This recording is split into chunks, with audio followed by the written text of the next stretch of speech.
ओम शांति 7 जून 2024 प्रातः मुरली बाबा कहते मीठे बच्चे तुम्हें माने परस्पर आत्मिक दृष्टि भाई भाई अट तेणु तुमर परस्पर सहित अति स्नेह रहिबा उचित।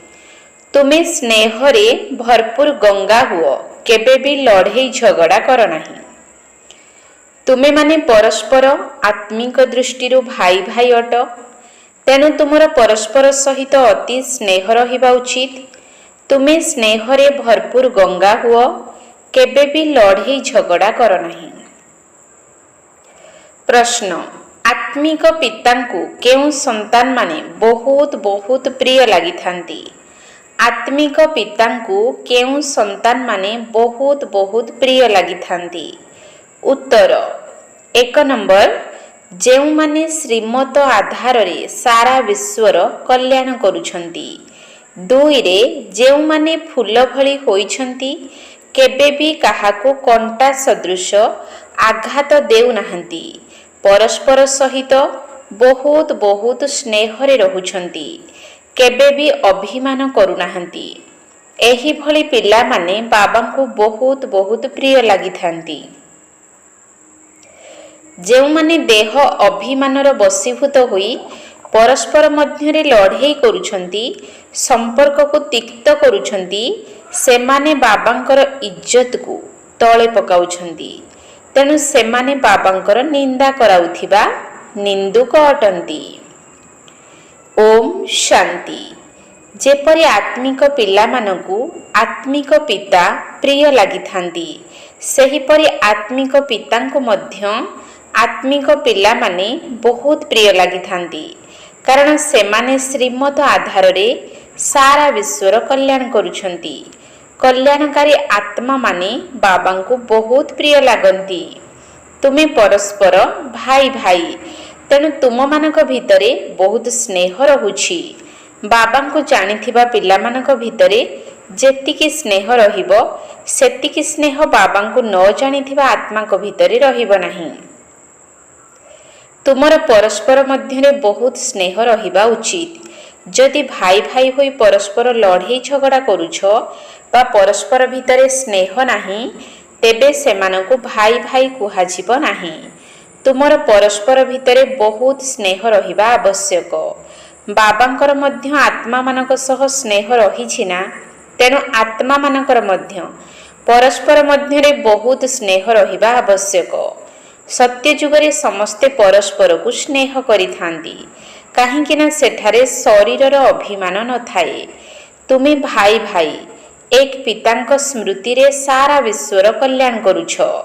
निजर तो कल्याण करिबा सहित अन्य भाई मानकर मध्य कल्याण करिबा आवश्यक। सेथि पाई बाबा देह अभिमानी रु देही अभिमानी करुछंती। लौकिक दुनिया रे भाई भाई परस्पर मध्यरे धन संपत्ति रु भाग नेबा पाई लड़ाई करि थांती किंतु एठारे तो लड़ाई झगड़ार कौनसी कथा ही नाही। समस्तंको बाबांक सहित सीधा सड़ख संबंध रखिबाकू हेउछि। एहा हेउछि बेहद्र कथा। जोग बल द्वारा बाबांक ठारू संपत्ति नेबाकू हेबो। लौकिक पितांक ठारू स्थूल संपत्ति प्राप्त करुछंती। एहा आत्मिक पितांक ठारू आत्मिक पिलामानक पाई सूक्ष्म संपत्ति। तेणु समस्तंको बाबांक ठारू सीधा सड़ख संपत्ति नेबा दरकार। जेते जेते व्यक्तिगत रूपे मने पकाइबो सेतिकी संपत्ति मिलिबो। बापा देखंती पिला माने जदि परस्पर भितरे लड़ाई झगड़ा करुछंती तेबे कहंती तुमे कोन अनाथ की? आत्मिक भाई मानकु परस्पर लड़ाई झगड़ा करिबा उचित नुही। जदि भाई भाई होई परस्पर मध्यरे लड़ाई झगड़ा करुछ परस्पर मध्यरे स्नेह नाही तेबे तुमे रावणर संतान होई गलो। सेमानको आसुरी संतान कुहाजिबो। तेबे दैवी संतान और आसुरी संतान मध्यरे तफात कौन रहिला? तुमे माने मध्य देही अभिमानी होई लड़ाई झगड़ा करुछ। आत्मा आत्मा सह केबे लड़ाई करि न थाए। तेणु बाबा कहउछंती मीठा संतानगण परस्पर मध्यरे लड़ाई झगड़ा कर नाही। ଲଢ଼େଇ ଝଗଡ଼ା କରୁଛନ୍ତି, ତେଣୁ ତ ବୁଝାଇବାକୁ ପଡ଼ୁଛି। ଏଭଳି ହେଲେ ବାବା କହିବେ, ଏମାନେ ତ ଦେହ ଅଭିମାନୀ ରାବଣର ସନ୍ତାନ, ପରସ୍ପର ମଧ୍ୟରେ ଲଢ଼େଇ ଝଗଡ଼ା କରୁଛନ୍ତି, ତେଣୁ ଏମାନେ ମୋର ସନ୍ତାନ ନୁହନ୍ତି। ତୁମେ 21 ଜନ୍ମ ପରସ୍ପର ସ୍ନେହ ପ୍ରେମରେ ବାନ୍ଧି ହୋଇ ରହୁଛ, ଏବେ ମଧ୍ୟ ଦେହୀ ଅଭିମାନୀ ହୋଇ ରୁହ। ଯଦି ପରସ୍ପର ମଧ୍ୟରେ ମତଭେଦ ରହୁଛି, ସ୍ନେହ ରହୁନାହିଁ, ତେବେ ସେ ସମୟରେ ନିଜକୁ ରାବଣର ସମ୍ପ୍ରଦାୟ ବୋଲି ଭାବିବା ଉଚିତ। ଯଦି ପରସ୍ପର ମଧ୍ୟରେ ଲଢ଼େଇ ଝଗଡ଼ା କରିବ, ତେବେ ବାବାଙ୍କର ଇଜ୍ଜତ ଯିବ। ଯଦିଓ ନିଜକୁ ଈଶ୍ୱରୀୟ ସନ୍ତାନ ବୋଲି କହୁଛ, କିନ୍ତୁ ଯଦି ତୁମ ଭିତରେ ଆସୁରୀ ଗୁଣ ଥିବ, ତେବେ ଦେହ ଅଭିମାନୀ କୁହାଯିବ। ଯେଉଁମାନେ ଦେହୀ ଅଭିମାନୀ, ସେମାନଙ୍କ ଭିତରେ ଈଶ୍ୱରୀୟ ଗୁଣ ରହିଥାଏ। ନିଜ ଭିତରେ ଈଶ୍ୱରୀୟ ଗୁଣ ଧାରଣ କଲେ ହିଁ ବାବା ସାଥିରେ ନେଇଯିବେ, ସେହି ସଂସ୍କାର ସାଥିରେ ଯିବ। ବାବା ଜାଣିଛନ୍ତି ଯେ ପିଲାମାନେ ଦେହ ଅଭିମାନୀ ହୋଇ ପରସ୍ପର ମଧ୍ୟରେ ବହୁତ ଲଢ଼େଇ ଝଗଡ଼ା କରୁଛନ୍ତି। ସେମାନେ ନିଜକୁ ଈଶ୍ୱରୀୟ ସନ୍ତାନ ବୋଲି କହିପାରିବେ ନାହିଁ। ନିଜର କେତେ କ୍ଷତି କରୁଛନ୍ତି, ମାୟାର ଅଧୀନ ହୋଇଯାଉଛନ୍ତି, ପରସ୍ପର ମତଭେଦରେ ରହୁଛନ୍ତି। ବର୍ତ୍ତମାନ ସାରା ଦୁନିଆରେ ମତଭେଦ ରହିଛି। ତେବେ ଈଶ୍ୱରୀୟ ସନ୍ତାନ ହୋଇ ଯଦି ମତଭେଦରେ ରହିଲ, ତେବେ ତାଙ୍କର ଏବଂ ତୁମ ମଧ୍ୟରେ ପାର୍ଥକ୍ୟ କ'ଣ ରହିଲା? ସେମାନେ ବାବାଙ୍କର ନିନ୍ଦା କରାଇଥାନ୍ତି। ବାବାଙ୍କର ନିନ୍ଦା କରାଉଥିବା ଆତ୍ମା, ମତଭେଦରେ ରହୁଥିବା ଆତ୍ମାମାନଙ୍କୁ ସ୍ୱର୍ଗରେ ସ୍ଥାନ ମିଳିବ ନାହିଁ। ତାଙ୍କୁ ନାସ୍ତିକ କୁହାଯିବ। ଆସ୍ତିକ ପିଲାମାନେ କେବେ ହେଲେ ଲଢ଼େଇ ଝଗଡ଼ା କରିବେ ନାହିଁ। ତେଣୁ ତୁମମାନଙ୍କୁ ପରସ୍ପର ମଧ୍ୟରେ ଲଢ଼େଇ ଝଗଡ଼ା କରିବା ଉଚିତ ନୁହେଁ। ପରସ୍ପର ଭିତରେ ପ୍ରେମପୂର୍ବକ ରହିବା ତୁମେ ଏହିଠାରୁ ହିଁ ଶିଖିଛ, ଯାହାଦ୍ୱାରା ତୁମେ 21 ଜନ୍ମ ପରସ୍ପର ପ୍ରେମପୂର୍ବକ ରହିପାରିବ। ଯଦି ବାବାଙ୍କର ସନ୍ତାନ ହୋଇ ଭାଇ ଭାଇ ହୋଇ ନ ରହି ପାରିଲ, ତେବେ ସେମାନଙ୍କୁ ଆସୁରୀ ସନ୍ତାନ କୁହାଯିବ। ବାବା ପିଲାମାନଙ୍କୁ ବୁଝାଇବା ପାଇଁ ମୁରଲି ଶୁଣାଉଛନ୍ତି, କିନ୍ତୁ ଦେହ ଅଭିମାନ କାରଣରୁ ସେମାନେ ଜାଣିପାରୁନାହାନ୍ତି ଯେ ବାବା ଆମ ପାଇଁ କହୁଛନ୍ତି। ମାୟା ବଡ଼ ପ୍ରବଳ। ଯେପରି ମୂଷା କାମୁଡ଼ି ଦେଲେ ଜଣା ପଡ଼ିନଥାଏ, ମାୟା ମଧ୍ୟ ପ୍ରଲୋଭନ ଦେଇ ବଶୀଭୂତ କରିନେଉଛି, କିଛି ଜଣା ପଡ଼ୁନାହିଁ। ପରସ୍ପର ରାଗିବା, ରୁଷିବା ଆସୁରୀ ସମ୍ପ୍ରଦାୟମାନଙ୍କର କାମ। ଅନେକ ସେବା କେନ୍ଦ୍ରରେ ଲଢ଼େଇ ଝଗଡ଼ା କରୁଛନ୍ତି, ମତଭେଦରେ ରହୁଛନ୍ତି। ବର୍ତ୍ତମାନ କେହି ହେଲେ ସମ୍ପୂର୍ଣ୍ଣ ନିର୍ଭୁଲ ହୋଇନାହାନ୍ତି। ମାୟା ତୁମ ସହିତ ଯୁଦ୍ଧ କରି ଚାଲିଛି। ମାୟା ଏଭଳି ମତିଭ୍ରମ କରିଦେଉଛି ଯେ କାହାକୁ କିଛି ଜଣା ପଡ଼ୁନାହିଁ। ତେବେ ନିଜର ହୃଦୟକୁ ପଚାର, ଆମର ପରସ୍ପର ମଧ୍ୟରେ ସ୍ନେହ ଅଛି ନା ନାହିଁ? ମୁଁ ପ୍ରେମର ସାଗରଙ୍କ ସନ୍ତାନ, ତେଣୁ ପ୍ରେମର ଭରପୁର ଗଙ୍ଗା ହେବା ଆବଶ୍ୟକ। ଲଢ଼େଇ ଝଗଡ଼ା କରିବା, ଓଲଟା ସିଧା କହିବା ଅପେକ୍ଷା କିଛି ନ କହି ଚୁପ୍ ରହିବା ଭଲ। ଖରାପ ଶୁଣ ନାହିଁ। ଯଦି କାହା ଭିତରେ କ୍ରୋଧର ଅଂଶ ରହିଛି, ତେବେ ସେହି ସ୍ନେହ ଭାବ ରହିବ ନାହିଁ। ତେଣୁ ବାବା କହୁଛନ୍ତି, ପ୍ରତିଦିନ ନିଜର ହିସାବ ରଖ। ଯଦି ଆସୁରୀ ଚଳଣୀରେ କୌଣସି ପରିବର୍ତ୍ତନ ହେଉନାହିଁ, ତେବେ ପରିଣାମ କ'ଣ ହେବ? କେଉଁ ପଦ ପାଇବ? ବାବା ବୁଝାଉଛନ୍ତି, ଯଦି କୌଣସି ସେବା କରିବ ନାହିଁ, ତେବେ ଅବସ୍ଥା କ'ଣ ହେବ? ନୀଚ ପଦ ପାଇବ। ସାକ୍ଷାତକାର ତ ସମସ୍ତଙ୍କୁ ହେବ, ତୁମକୁ ମଧ୍ୟ ନିଜର ପାଠପଢ଼ାର ସାକ୍ଷାତକାର ହେବ। ସାକ୍ଷାତକାର ପରେ ହିଁ ତୁମର ଏହି ଦୁନିଆରୁ ବଦଳି ହେବ। ବଦଳି ହୋଇ ତୁମେ ନୂଆ ଦୁନିଆକୁ ଆସିବ। ଅନ୍ତିମ ସମୟରେ ସବୁକିଛି ସାକ୍ଷାତକାର ହେବ ଯେ କିଏ କେତେ ନମ୍ବର ରଖି ଉତ୍ତୀର୍ଣ୍ଣ ହୋଇଛନ୍ତି। ତାପରେ ପୁଣି କାନ୍ଦିବେ, ମୁଣ୍ଡ ପିଟିବେ, ଦଣ୍ଡ ମଧ୍ୟ ଭୋଗ କରିବେ, ପଶ୍ଚାତାପ କରିବେ ଯେ କାହିଁକି ବାବାଙ୍କ କଥା ମାନିଲି ନାହିଁ। ବାବା ତ ବାରମ୍ବାର ବୁଝାଉଛନ୍ତି, କୌଣସି ଆସୁରୀ ଗୁଣ ରହିବା ଉଚିତ ନୁହେଁ। ଯାହାଙ୍କ ଭିତରେ ଦୈବୀ ଗୁଣ ଅଛି, ସେମାନଙ୍କୁ ଅନ୍ୟମାନଙ୍କୁ ମଧ୍ୟ ନିଜ ସମାନ କରିବାକୁ ହେବ। ବାବାଙ୍କୁ ମନେ ପକାଇବା ବହୁତ ସହଜ। ଅଲଫ ଏବଂ ବେ। ଅଲଫ ଅର୍ଥାତ୍ ବାବା, ବେ ଅର୍ଥାତ୍ ରାଜତ୍ୱ। ପିଲାମାନଙ୍କ ଭିତରେ ନିଶା ରହିବା ଦରକାର। ଯଦି ପରସ୍ପର ଭିତରେ ମତଭେଦରେ ରହିବେ, ଲଢ଼େଇ ଝଗଡ଼ା କରିବେ, ତେବେ ନିଜକୁ ଈଶ୍ୱରୀୟ ସନ୍ତାନ କିପରି କହିପାରିବେ? ବାବା ବୁଝିଯିବେ ଯେ ଇଏ ଆସୁରୀ ସନ୍ତାନ ଅଟନ୍ତି। ମାୟା ତାଙ୍କୁ ଭଲ ଭାବେ ଗ୍ରାସ କରିଦେଇଛି। କିନ୍ତୁ ତାଙ୍କୁ ଜଣାପଡ଼ି ନଥାଏ, କେବଳ ଅବସ୍ଥା ହଲଚଲ ହୋଇଥାଏ। ସେମାନଙ୍କର ପଦ ମଧ୍ୟ କମ୍ ହୋଇଯାଇଥାଏ। ତେବେ ତୁମେ ପିଲାମାନେ ତାଙ୍କୁ ସ୍ନେହର ସହିତ ବୁଝାଇବା ପାଇଁ ପ୍ରଯତ୍ନ କରିବା ଉଚିତ। ତାଙ୍କ ପ୍ରତି ସ୍ନେହର ଦୃଷ୍ଟି ରଖିବା ଦରକାର। ବାବା ପ୍ରେମର ସାଗର, ତେଣୁ ପିଲାମାନଙ୍କୁ ମଧ୍ୟ ଆକର୍ଷିତ କରିଥାନ୍ତି। ତେଣୁ ତୁମକୁ ମଧ୍ୟ ପ୍ରେମର ସାଗର ହେବାକୁ ପଡ଼ିବ। ବାବା ପିଲାମାନଙ୍କୁ ବହୁତ ପ୍ରେମର ସହିତ ବୁଝାଉଛନ୍ତି, ଶ୍ରେଷ୍ଠ ମତ ଦେଉଛନ୍ତି। ଈଶ୍ୱରୀୟ ମତ ଦ୍ୱାରା ତୁମେମାନେ ଫୁଲ ଅର୍ଥାତ୍ ଦିବ୍ୟଗୁଣ ସମ୍ପନ୍ନ ହୋଇଯାଉଛ। ବାବା ତୁମମାନଙ୍କୁ ସବୁ ଗୁଣ ପ୍ରାପ୍ତ କରାଉଛନ୍ତି। ଦେବତାମାନଙ୍କ ଭିତରେ ବହୁତ ସ୍ନେହ ଥାଏ। ସେହି ଅବସ୍ଥା ଏବେ ତୁମକୁ ଏହିଠାରେ ହିଁ ତିଆରି କରିବାକୁ ହେବ। ବର୍ତ୍ତମାନ ତୁମ ଭିତରେ ଏହି ଜ୍ଞାନ ରହିଛି, କିନ୍ତୁ ଦେବତା ହେବା ପରେ ଏହି ଜ୍ଞାନ ରହିବ ନାହିଁ। ସେଠାରେ ଦୈବୀ ସ୍ନେହ ରହିଥାଏ। ତେଣୁ ପିଲାମାନଙ୍କୁ ଏବେ ଦୈବୀ ଗୁଣ ଧାରଣ କରିବାକୁ ହେବ। ଏବେ ତୁମେମାନେ ପୂଜ୍ୟ ହେବା ପାଇଁ ପୁରୁଷାର୍ଥ କରୁଛ। ଏବେ ସଙ୍ଗମ ଯୁଗରେ ଅଛ। ବାବା ମଧ୍ୟ ଭାରତରେ ଆସୁଛନ୍ତି।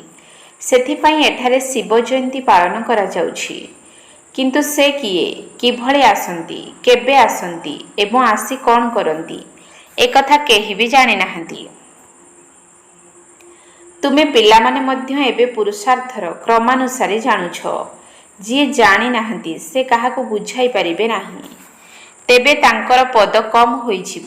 ସ୍କୁଲମାନଙ୍କରେ ମଧ୍ୟ କେତେକ ଛାତ୍ରମାନଙ୍କର ଚାଲିଚଳଣି ବହୁତ ଖରାପ ଥାଏ ଏବଂ କାହାର ଚାଲିଚଳଣି ବହୁତ ଭଲ ମଧ୍ୟ ହୋଇଥାଏ। କେହି ସଦା ଉପସ୍ଥିତ ହୋଇଥାନ୍ତି, କେହି ଅନୁପସ୍ଥିତ ମଧ୍ୟ ରୁହନ୍ତି। ଏଠାରେ ଯିଏ ବାବାଙ୍କୁ ମନେ ପକାଉଛନ୍ତି, ବୁଦ୍ଧିରେ ସ୍ୱଦର୍ଶନ ଚକ୍ର ଘୁରାଉଛନ୍ତି, ତାଙ୍କୁ ହିଁ ଉପସ୍ଥିତ ବୋଲି କୁହାଯିବ। ବାବା କହୁଛନ୍ତି ଉଠିବା ବସିବା ସମୟରେ ମଧ୍ୟ ନିଜକୁ ସ୍ୱଦର୍ଶନ ଚକ୍ରଧାରୀ ମନେକର। ଭୁଲିଗଲ ଅର୍ଥାତ୍ ଅନୁପସ୍ଥିତ ରହିଲ। ଯଦି ସର୍ବଦା ଉପସ୍ଥିତ ରହିବ ଅର୍ଥାତ୍ ବାବାଙ୍କୁ ମନେ ପକାଇବ, ତେବେ ଉଚ୍ଚପଦ ପାଇବ। ଭୁଲିଗଲେ ନିଚ ପଦ ପାଇବ। ବାବା ଜାଣିଛନ୍ତି ଏବେ ଆଉ ଅଳ୍ପ ସମୟ ବାକି ଅଛି।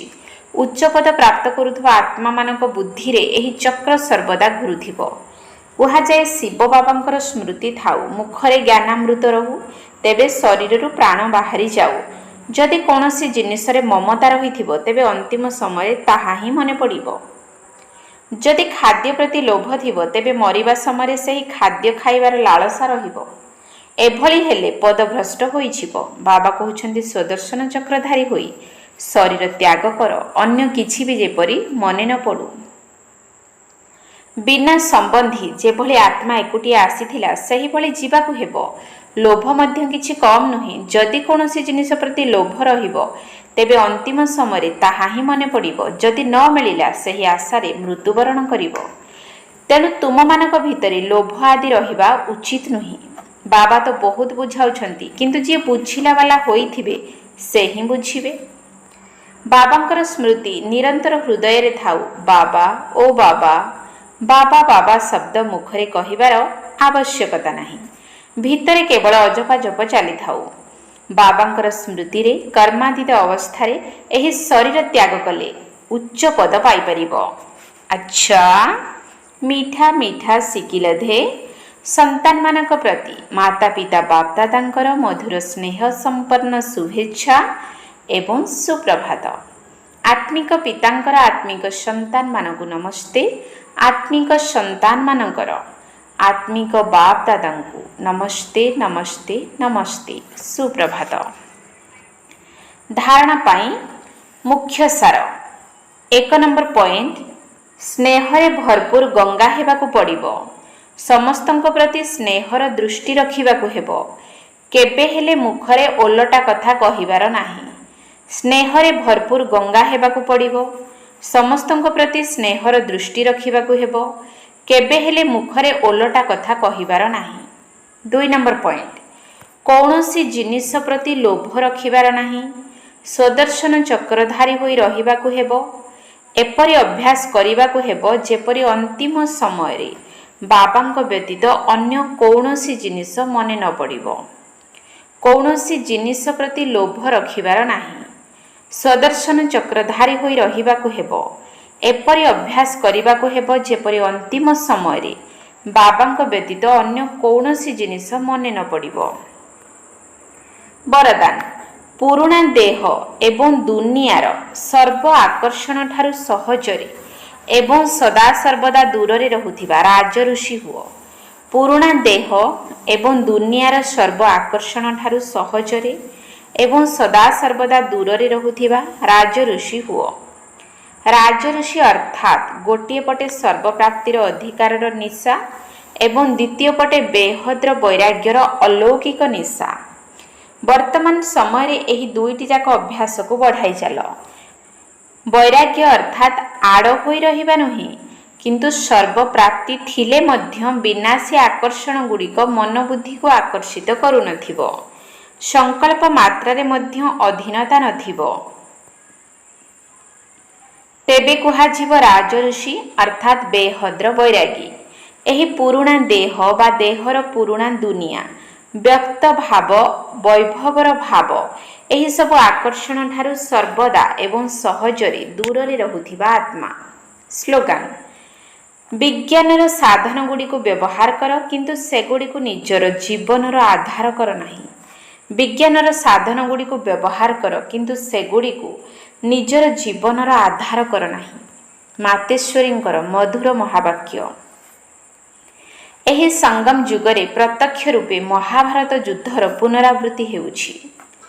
ଦେଖ, ମନୁଷ୍ୟମାନେ କହୁଛନ୍ତି ପାଣ୍ଡବ ଏବଂ କୌରବମାନଙ୍କ ମଧ୍ୟରେ କୁରୁକ୍ଷେତ୍ରରେ ଯୁଦ୍ଧ ଲାଗିଲା ଏବଂ ପାଣ୍ଡବମାନଙ୍କର ସାଥୀ ଏବଂ ନିର୍ଦ୍ଦେଶକ ଶ୍ରୀକୃଷ୍ଣ ଥିଲେ। ନିଶ୍ଚିତ ରୂପେ ଯେଉଁ ପକ୍ଷରେ ପ୍ରକୃତି ପତି ରହିବେ ତାଙ୍କର ହିଁ ବିଜୟ ହେବ। କିନ୍ତୁ ଶାସ୍ତ୍ରରେ ସବୁ କଥାକୁ ଗୋଳାଇ ମିଶାଇ ଦେଇଛନ୍ତି। ପ୍ରଥମେ ଏହି କଥା ବୁଝିବା ଦରକାର ଯେ ପ୍ରକୃତିପତି ଶ୍ରୀକୃଷ୍ଣ ନଥିଲେ। ପ୍ରକୃତିପତି ତ ପରମପିତା ପରମାତ୍ମା ହିଁ ଅଟନ୍ତି। କୃଷ୍ଣ ତ ସତ୍ୟଯୁଗର ପ୍ରଥମ ରାଜକୁମାର, ତାଙ୍କୁ ଭଗବାନ କୁହାଯାଇପାରିବ ନାହିଁ। ତେବେ ପାଣ୍ଡବମାନଙ୍କର ସାରଥୀ ପରମାତ୍ମା ଥିଲେ, ଶ୍ରୀକୃଷ୍ଣ ନୁହନ୍ତି। ପରମାତ୍ମା କେବେ ହେଲେ ନିଜର ପିଲାମାନଙ୍କୁ ହିଂସା କରିବାର ଶିକ୍ଷା ଦେବେ ନାହିଁ। ନା ପାଣ୍ଡବମାନେ କୌଣସି ହିଂସାର ଯୁଦ୍ଧ କରି ସ୍ୱରାଜ୍ୟ ନେଇଥିଲେ। ଏହି ଦୁନିଆ କର୍ମକ୍ଷେତ୍ର ଅଟେ। ଏଠାରେ ମନୁଷ୍ୟ ଯେଉଁଭଳି କର୍ମରୂପୀ ବୀଜ ରୋପଣ କରେ, ସେହିଭଳି ଭଲ ମନ୍ଦ ଫଳ ଭୋଗିଥାଏ। ଯେଉଁ କର୍ମକ୍ଷେତ୍ରରେ ପାଣ୍ଡବ ଅର୍ଥାତ୍ ଭାରତ ମାତା ଶକ୍ତି ଅବତାର ମଧ୍ୟ ଉପସ୍ଥିତ ଅଛନ୍ତି। ପରମାତ୍ମା ଭାରତ ଭୂଖଣ୍ଡରେ ହିଁ ଆସିଥାନ୍ତି, ତେଣୁ ଭାରତକୁ ଅବିନାଶୀ ଭୂଖଣ୍ଡ କୁହାଯାଏ। ପରମାତ୍ମାଙ୍କ ଅବତରଣ ଭାରତ ଭୂମିରେ ହିଁ ହୋଇଥାଏ, କାରଣ ଅଧର୍ମର ବୃଦ୍ଧି ଏହି ଭାରତ ଭୂମିରେ ହିଁ ହୋଇଥାଏ। ତେଣୁ ସେହିଠାରେ ହିଁ ପରମାତ୍ମା ଯୋଗ ବଳରେ କୌରବ ରାଜ୍ୟର ବିନାଶ କରି ପାଣ୍ଡବ ରାଜ୍ୟ ସ୍ଥାପନ କରିଲେ। ପରମାତ୍ମା ଆସି ଧର୍ମର ରାଜ୍ୟ ସ୍ଥାପନ କଲେ, କିନ୍ତୁ ଭାରତବାସୀ ନିଜର ସେହି ପବିତ୍ର ଧର୍ମ ଓ ନିଜର ଶ୍ରେଷ୍ଠ କର୍ମକୁ ଭୁଲି ନିଜକୁ ହିନ୍ଦୁ କହୁଛନ୍ତି। ବିଚରା ଆତ୍ମାମାନେ ନିଜର ଧର୍ମକୁ ନ ଜାଣି ଅନ୍ୟ ଧର୍ମ ସହ ଯୋଡ଼ି ହୋଇଯାଇଛନ୍ତି। ଏହି ଅବିନାଶୀ ଜ୍ଞାନ ଅବିନାଶୀ ମାଲିକ ନିଜେ ଆସି କହୁଛନ୍ତି, ଏମାନେ ନିଜର ସ୍ୱଧର୍ମକୁ ଭୁଲି ସୀମିତ ଭାବନାରେ ବାନ୍ଧି ହୋଇଯାଇଛନ୍ତି, ଯାହାକୁ ଅତି ଧର୍ମଗ୍ଲାନୀ ବୋଲି କୁହାଯାଇଛି।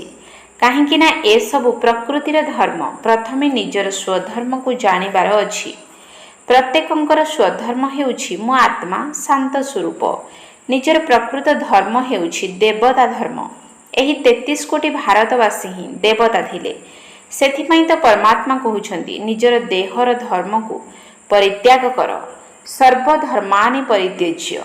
ଏହି ହଦ୍ର ଧର୍ମ ପାଇଁ ଏତେ ଆନ୍ଦୋଳନ ହୋଇଯାଇଛି। ଏବେ ଏହି ହଦ୍ର ଧର୍ମରୁ ବାହାରି ଆତ୍ମାର ସ୍ୱଧର୍ମରେ ସ୍ଥିତ ହେବାକୁ ପଡ଼ିବ। ଅବିନାଶୀ ପିତା ସର୍ବଶକ୍ତିମାନ ପରମାତ୍ମାଙ୍କ ସହିତ ଯୋଗଯୁକ୍ତ ହେବାକୁ ପଡ଼ିବ। ତେବେ ସର୍ବଶକ୍ତିମାନ ପ୍ରକୃତିପତି ପରମାତ୍ମା ଅଟନ୍ତି, ଶ୍ରୀକୃଷ୍ଣ ନୁହନ୍ତି। କଳ୍ପ ପୂର୍ବରୁ ମଧ୍ୟ ଯେଉଁ ପକ୍ଷରେ ସାକ୍ଷାତ ପ୍ରକୃତିପତି ପରମାତ୍ମା ଥିଲେ, ତାଙ୍କର ବିଜୟର ଗାୟନ ରହିଛି। ଆଚ୍ଛା, ଓମ୍ ଶାନ୍ତି। ରେ ମନ ପକ୍ଷୀ ପରକୁ ରଖିଥା ପରଖି, ରେ ମନ ପକ୍ଷୀ ପରକୁ ରଖିଥା ପରଖି।